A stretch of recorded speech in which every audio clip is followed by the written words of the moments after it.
aplikasi yang orang kalau mau transaksi itu langsung dicatat.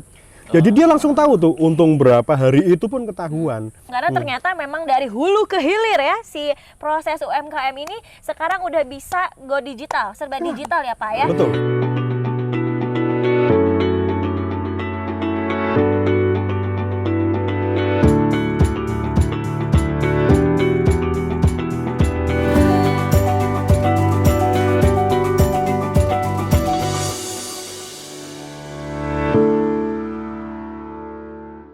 Di dunia UMKM ini karena semua juga serba go digital.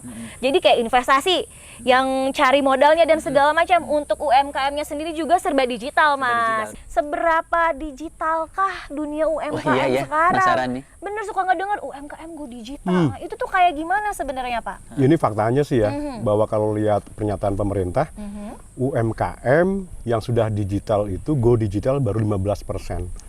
Artinya sebenarnya belum banyak pelaku UMKM yang memanfaatkan sarana digital ini untuk bisnis mereka.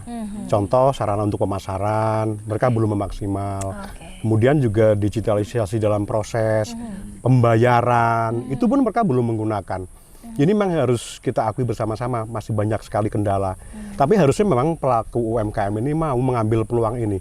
Contoh, nggak usah jauh-jauh kalau mau bayar tagihan, bayar kepada rekanan. Kan sekarang sudah ada. Bayar lewat Laku Pandai, lewat Digi, gitu kan. Nah kan bank itu kan sekarang sudah pakai tinggal pencet-pencet, bayar. Ini yang kadang-kadang belum dimanfaatkan. Yang keduanya dalam pemasaran. Mereka ya sebagian setelah pandemi memang bergeser. Mereka menggunakan marketplace, ada menggunakan media sosial. Tapi sebenarnya tantangannya adalah teman-teman UMKM ini memang harus mau belajar. Gitu. Harus mau belajar ya atau tidak, karena dunia sudah bergeser. Investasi sudah lewat tiduran, pinjam uang sudah tiduran. Nah harusnya mereka pun sama, ngecek penjualan, memasarkan produk itu bisa sambil tiduran harusnya. Cuma harus mau nambah ilmu, gitu loh. Pantes aja temen saya jadi tertarik buat UMKM karena ternyata memang dari hulu ke hilir ya, si proses UMKM ini sekarang udah bisa go digital, serba digital ya Pak ya. Betul. Tadi fasilitasnya apa aja Pak? Yang pertama mungkin dari ini Pak, kemarin itu dia ngebahas tapi dia tuh agak tegang karena katanya kalau misalnya UMKM, contoh misalnya dia mau mengajukan pendanaan atau misalnya dia pengen proses bisnisnya itu terawasi baik oleh owner, oleh dia. Ini dia kesulitan di yang namanya pencatatan keuangan. Cocok. Pak. Ini benar sekali. Jangankan itu, memang budaya mencatat itu kan agak berat karena katanya meluangkan waktu. Tapi sekarang sudah banyak berkembang aplikasi yang orang kalau mau transaksi itu langsung dicatat. Jadi dia langsung tahu tuh untung berapa, hari itu pun ketahuan. Dan sebenarnya menguntungkan. Setelah dia tahu dalam catatannya, oh saya masih punya uang segini, dia pesen barang digital bisa. Nah, itu loh. Itu enak sebenarnya. Dunia digital ini bagi pelaku UMKM itu sudah sangat mendukung sebenarnya gitu. Nah soal mencatat ini, aplikasi keuangan itu udah banyak. Ini boleh dicoba. Masalahnya satu sebenarnya Mas. Apa tuh? Orang masih ragu-ragu. Dan ini harus digeser teman-teman pelaku UMKM harus berani memanfaatkannya atau gimana? Betul. Ketakutan gitu ya? Ada ketakutan masih gitu. Memang kalau dibandingkan teman-teman milenial ini lebih bernyali.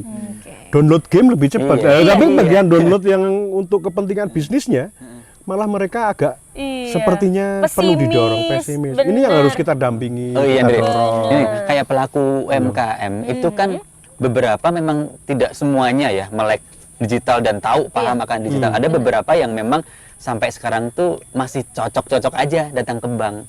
Iya kan? Nah, kalau sekarang itu gimana sih kondisi pelaku UMKM yang datang ke bank tuh apakah masih rame sebelum era digital ini? Dan selain memberikan pembiayaan, bank itu ngapain aja supaya kan nggak mungkin ya setelah ngasih pembiayaan terus UMKM-nya didiemin ya kalau berkembang. Kalau enggak kan nggak balik nanti. Ada apa lagi nggak sih dari bank itu? Menurut saya memang perbankan itu harus melaksanakan tanggung jawab moral, tidak hanya memberikan pinjaman ini sebenarnya. Sebaiknya memang seperti yang dilakukan beberapa bank, ada bank yang melakukan juga.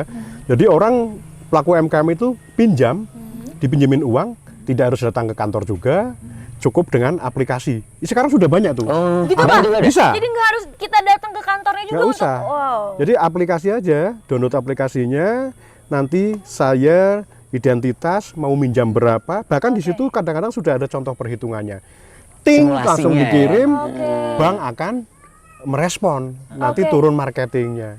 Nah, gimana kalau setelah cair? Setelah cair, biasanya dibina, diberikan pemberdayaan. Nah, kelasnya ada kelas online. Sampai dibina Pak ini, Ada yang sampai dibina pendampingan juga. segala Sampai macam pendampingan juga juga ada. ada. Wow. Bahkan kalau di saya itu kita sampai ada misalnya kita sekarang tidak hanya merambah go digital, tapi go global. Go global, udah digital global lagi ya Iya, Pak. jadi Oke. kita sudah mulai misalnya kerjasama dengan eksportir asing. Komunikasinya dengan digital saja, komunikasi. Nanti produk-produk debitur yang bagus-bagus itu bisa juga mulai dipamerkan di website kita misalnya, atau mulai dikurasi untuk ekspor. Karena begitu ngomong ditaruh di marketplace misalnya, di orang pelaku UMKM bikin website, itu kan dunia melihat langsung. Betul Iya, sekali iya, Pak. betul. Betul, karena sangat berkaitan. Kalau misalnya kita mau global, ya kita juga harus mau untuk mendigitalisasi apapun yang kita Iya. kerjakan ya Pak. Iya. Oke. Bahkan kalau untuk teman-teman UMKM itu mau masuk ke jualan online, kita ada pemberdayaan misalnya pelatihan foto.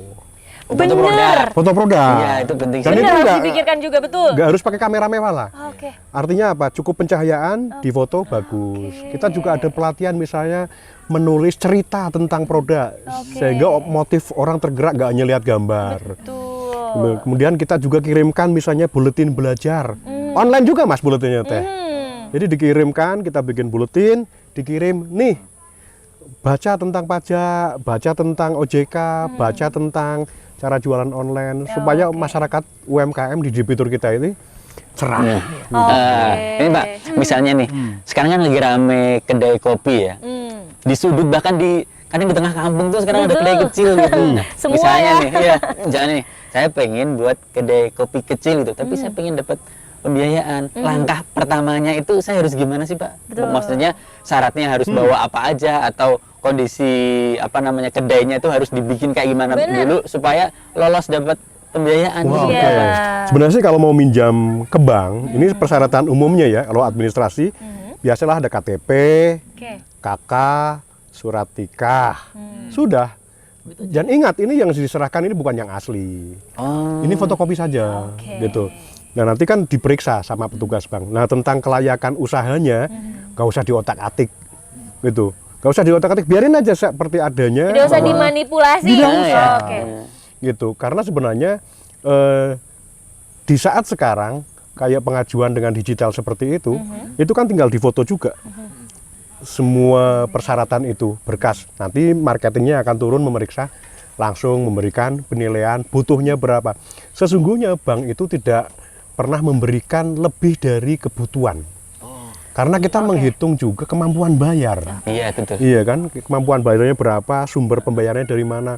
Makanya kenapa bank suka turun langsung melihat kafe kopinya kan. Betul, Supaya, dicek. supaya kita tahu ini bener nggak bisnisnya itu menghasilkan. Termasuk dilihat juga catatannya, bener nggak ada pemasukan, ada pengeluaran. Supaya tahu riwayat kemampuan uangnya sebenarnya. Jadi saya sepakat nih, kita perlu sama-sama mengusung supaya masyarakat UMKM ini misalnya mau melakukan pencatatan dengan aplikasi, mau memanfaatkan pinjaman daripada pergi meninggalkan kedai kopinya, sudah pakai aplikasi saja, mau pinjam, datang. Jadi dia tetap kerja di kedai kopinya, petugas bank yang akan melayani. Ini simple sekali sekarang zaman Everything digital. is easier ya Pak ya. Yes. Semuanya sekarang serba mudah. Dan satu lagi, Betul. Apa tuh? pembayaran nggak usah ribet. Kan ada Itu dari apa hati. kiris-kiris apa? Kris. Kris. Kris. Oh, iya, Nah, kris. Kris kan jadi kalau mau transaksi langsung bisa kecatat, kenapa? Pakai kris. Gitu. pakai scan Kalau pembeli milenial nggak punya duit langsung scan barcode. Nggak usah mikirin kembalian. Wah, pokoknya dibuat simple zaman teknologi pelaku UMKM ini. Ini tinggal maunya saja. Betul. Dan bank siap sebenarnya mendampingi mereka supaya mereka cerdas secara finansial, apalagi punya partner OJK yang informasinya lengkap banget, ya kan? Betul, diawasi ya Pak ya. Diawasi. Semuanya pasti berjalan dengan sesuai koridor ya Pak. Itu Jadi dia. intinya untuk digitalisasi ini mau investasi atau tadi pinjaman online juga atau tadi mungkin dari sisi UMKM. Satu hal sih adalah jangan takut ya Pak sama Jangan takut. perubahan karena kalau kita takut sama perubahan kita akan stay di situ ketika orang lain udah lari. Iya. Benar. Kalau misalnya kita takut, kecenderungan kita untuk belajar pun jadi nggak ada. Iya. Sedangkan semua sekarang yang serba digital adalah hal yang baru. Orang kalau misalnya pakai hal yang baru, kalau nggak belajar nggak bisa bermanfaat, betul. Yeah. Jadi benar tadi kata Pak Absoro adalah sekarang kecenderungannya orang-orang tuh nggak mau belajar ya Pak ya. Yeah. Makanya suka ada pengaduan-pengaduan segala macam itu perlu dilihat lagi. Bapak Ibu di sini dalam menggunakan produk-produk itu tadi dari awal udah tahu belum sih ini rincian produknya, kegunaannya, peraturannya seperti apa. Kami rasa kalau misalnya memang sudah sesuai ya Pak ya dengan kebutuhan, dengan analisis masing-masing. Itu Tapi intinya sebenarnya kita akan sabarkan menerima pengaduan kan. betul, Iya. sabar dong. Iya, lembaga sabar. perbankan pun sama. Betul. Jadi kita sabar melakukan edukasi kepada UMKM, kepada masyarakat Betul. juga. OJK pun juga sabar kan karena Betul. wah, Kita luar akan biasa nih. merangkul, kita akan Semuanya. merangkul bagi seluruh masyarakat nih Betul. yang ingin lebih memahami produk jasa keuangan atau memang memiliki permasalahan ya Iya, Pak ya. iya, iya. Jangan khawatir karena di sini selalu ada kami menemani Bapak Ibu. You're not alone. Jadi, Iya. jadi digital itu bukan lagi soal pilihan ya atau tidak ya, tapi ya emang mau nggak mau harus ke situ, kalau nggak ketinggalan. Karena banyak sekarang itu beberapa aspek yang dulunya konvensional Yeah. itu beberapa sudah mulai tergantikan kan ke Betul, digital, betul sekali. termasuk UMKM. Jadi UMKM tuh mau nggak mau ya juga harus bertransformasi ke situ untuk dapat pasar di kita gitu. Apalagi sekarang kan udah ini ya Pak, kita nggak kerasa mungkin ya udah mau 2 tahun ada COVID-19. Iya, iya. Orang-orang jadi kemarin terbatas untuk langsung datang ke offline store atau toko langsung. Bener tadi mungkin kata Pak Absoro ya mau nggak mau tadi UMKM harus bergeser ke digital, memanfaatkan marketplace. Iya. Belajar ya gimana sih, aku mau coba deh marketplace tapi fotonya nggak menarik kan sedih ya Pak ya. Jadi betul. kitanya effortnya gede tapi nggak efektif karena hasilnya yang kurang gitu ya Pak Iya ya. betul. Ya Seru minimal banget. juga kalau mereka hanya punya medsos nggak apa-apa. Nggak apa-apa. Manfaatkan Iya. IG, manfaatkan Facebooknya. Iya. Kalaupun mereka nggak bisa, tetap manfaatkan saja WA-nya untuk nawarin produk. Iya. Ini kan juga enak. Sama sebenarnya digital ini bisa dimulai dari yang paling bawah sampai yang paling luar biasa. Apalagi kalau punya website kan, orang Iya. Amerika juga bisa lihat produk kita. Wih luar biasa UMKM cepat lakunya. Gitu. Pembayarannya gimana? Ya nggak usah bayar ke Amerika, orang Amerika datang masa pakai online kan? Iya. Online gitu. Sebenarnya karena digital ini semua jadi lebih sederhana Mudah. dan Iya. karena digital menurut saya pribadi ya, karena digital semua data tuh mudah ada di tangan kita Iya. Pak. Karena data itu udah ada di tangan kita, sebenarnya untuk melakukan atau memutuskan kita mau ngapain itu lebih mudah. Kayak tadi misalnya Bapak sampaikan tentang pencatatan untuk jual beli di warung aku nih ya, misalnya ya Pak ya. Itu dengan pencatatan segala macam banyak keputusan-keputusan yang bisa diambil dari Betul. menu tersebut. Tadi yang kata Bapak, kita mau stok berapa atau mungkin juga kita mau kita butuh dana atau tidak, kita mau ekspansi atau tidak dan segala macam ya Ya. Pak. Dan semua by system. Jadi human errornya terminimalisir Pak. Betul Jadi ya Pak ya? pengambilan keputusan pasti lebih tepat. Betul. Betul. Iya, ngomong-ngomong lagi ya soal digital tadi ya. Kan kembali lagi, tidak semua orang itu langsung paham. Dan itu jadi pertanyaan, sebenarnya siapa yang paling bertanggung jawab untuk meningkatkan literasi keuangan digital? Bukan hanya keuangan, literasi digital pada umumnya. Saya punya cerita menarik. Dulu sebelum di sini tuh saya pernah bekerja di salah satu instansi. Baik. Jadi dia itu lagi ngitung honor hitungannya. Oke. Misalnya ya, Pak Budi honornya 50.000 Oke. kali 5 hari. Oke. Bu Santi 50.000 3 hari. Oke. Udah tuh di Iya, Excel. oke. Tahu nggak dia pegang apa? Dia pegang apa? Dia pegang Kalkulator. kalkulator. Baru dia dihitung tuh. Iya, iya. A dihitung kalkulator, masukin sini, masukin itu. Setelah saya kasih tahu, Pak, ini tuh bisa dihitung lihat sini. Beliau kaget, loh, bisa ya Mas ya? Loh, saya lebih kaget dong. Loh, kok Bapak baru tahu? Oke. Iya. Itu membuktikan bahwa ini tidak semua orang itu cepat paham akan adanya perubahan, dan itu bukan tanggung jawab semata OJK, bukan tanggung jawab semata bank untuk meliterasi keuangan digital. Atau instansi-instansi tertentu. Betul, Itu tapi tanggung dari jawab terdekat kita ya? dulu aja, Oke. terdekat dulu orang tua kita.